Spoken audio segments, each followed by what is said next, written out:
Okay, so here's a quick review of creating our UV map for the cereal box. You need to select the cereal box and go up to Modify and choose Freeze Transformations. That's just going to help with some weird glitches that pop up sometimes.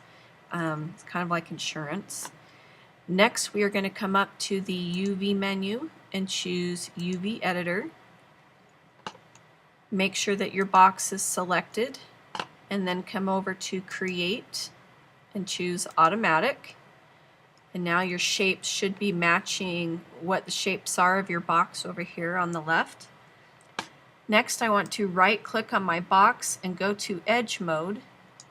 And we're going to move these shapes around so that they line up and make more sense so we know what is really going where. So I'm going to click on the edge on the top. And I can see that that's highlighting these two edges right here. So to move them together, I'm going to come up to Cut and Sew, and then Move and Sew.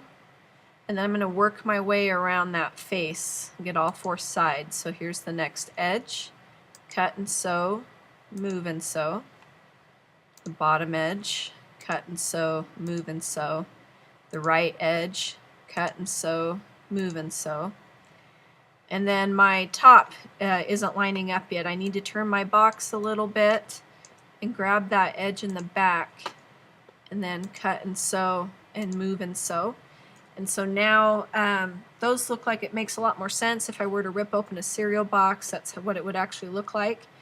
I do need to fit my entire map inside this quadrant right here, so I'm going to click and drag to select the whole map.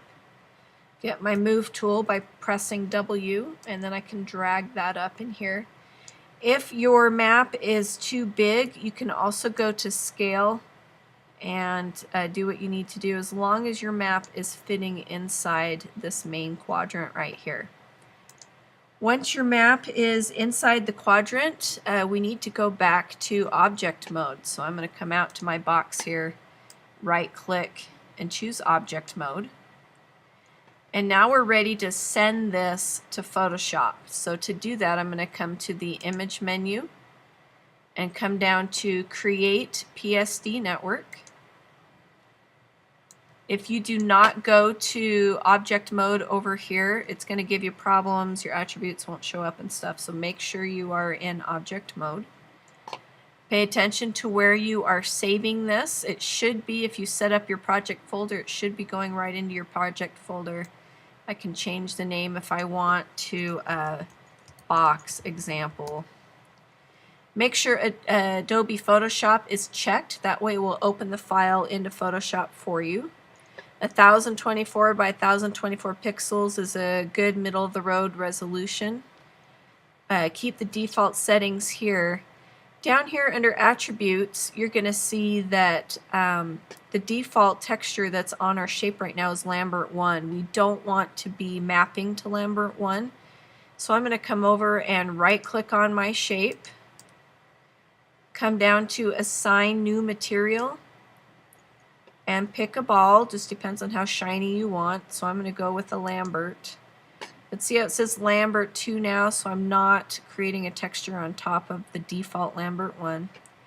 And then color is the only thing that we're dealing with right now, so I'm going to double click on color. And that has moved our Lambert 2 texture with our color attribute over to the side.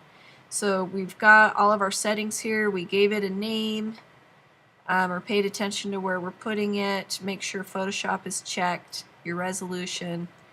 Make sure you're not Lambert 1 and double click on color so it moves to this side. And then you can click Create. That is going to go ahead and open it in Photoshop for you. And you're going to see over here on the right that it's set up. This UV snapshot layer is the outlines for us to create to. And then we have layer 1, which is showing the color. So if I want the main color of my cereal box to be something else, I can come in, pick a color, get my paint bucket and fill it. Except that I accidentally just filled on the UV snapshot layer. I want to make sure I'm down here. I can add other elements to it. So if I want to get my type tool This is my Fantastic Flakes. It might be a little bit big.